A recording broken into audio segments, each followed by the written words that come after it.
Alors, la zoothérapie peut s'adresser à toutes sortes de clientèles, autant les personnes âgées en perte d'autonomie, atteintes de déficit cognitif, ou des adultes en troubles de comportement, ou des enfants autistes.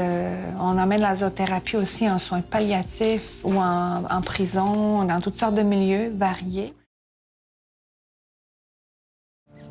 Quels sont les bienfaits de la zoothérapie? Mais ça apporte beaucoup.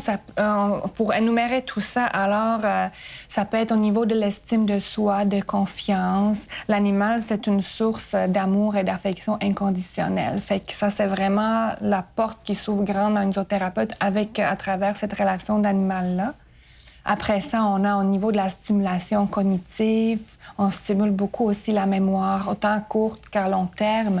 On travaille aussi la motricité fine en manipulant différents objets, la motricité globale, la mobilité.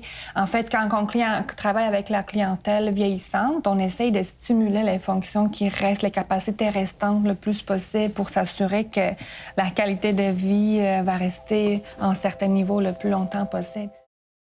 Puis qu'on respecte en code de déontologie, qu'on est professionnel et tout. On a des plans d'intervention aussi qu'on établit avec des objectifs, des séances.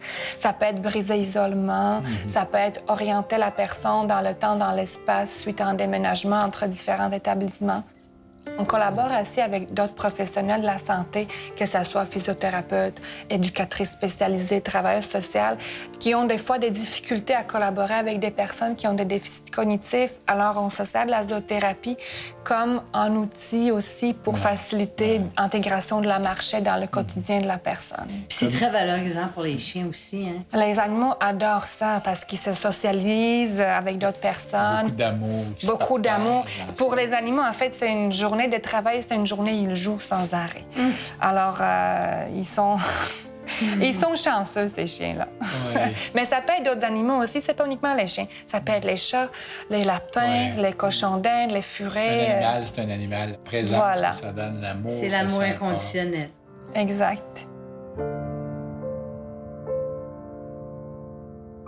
Il y a plusieurs études qui démontrent, en fait, que juste la présence d'un animal, ça fait que la pression diminue.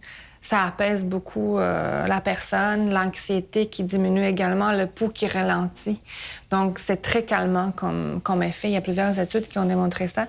Même que j'ai récemment lu un article qui dit que juste en regard d'un chien, ça fait en sorte que notre niveau d'oxytocine augmente. Oxytocine est un hormone de bonheur et d'attachement. Donc, déjà, il y a un effet positif juste par un regard. Donc, encore plus la présence, ça fait encore plus de bienfaits. Alors, oui, il y a des études qui ont été faites à ce niveau-là.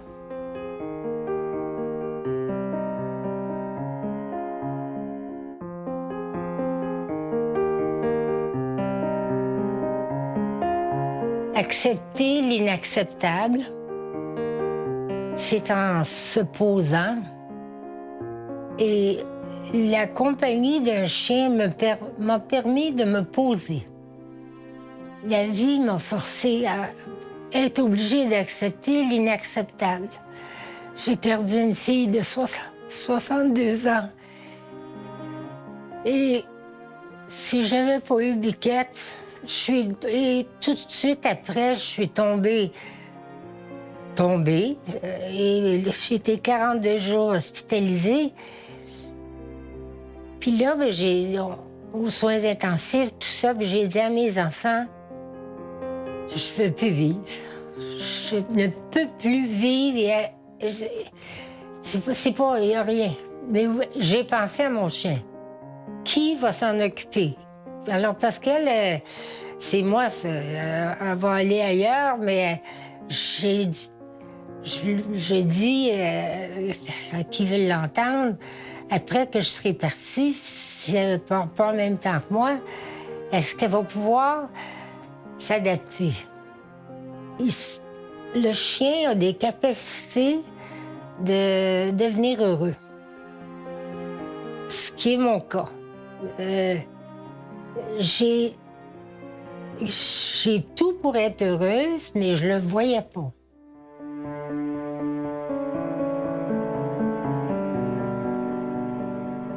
C'est là que je trouve que, sans le savoir, Je dis, mon chien, lui, quand je suis là, il est heureux. Alors, moi, je devrais être comme mon chien. Je regarde dehors, j'ai le tout. Pourquoi est-ce que je voudrais pas vivre? Puis c'est ça qui m'a gardé en vie, qui m'a forcé à faire une réhabilitation très longue et de m'adapter, si on peut dire qu'on peut s'adapter au deuil de perdre un enfant. Mais l'animal vous force à dire, écoute, là, c'est inutile ce que tu fais là. C'est aujourd'hui, maintenant, c'est beau, on garde, on va faire une marche. L'amour inconditionnel, seule chose que les humains ne peuvent pas nous donner. Et c'est ça le secret de l'amour des animaux. Un humain, si t'es gros, si t'es maigre, si t'es laid, si t'es pauvre, ton chien va toujours t'aimer.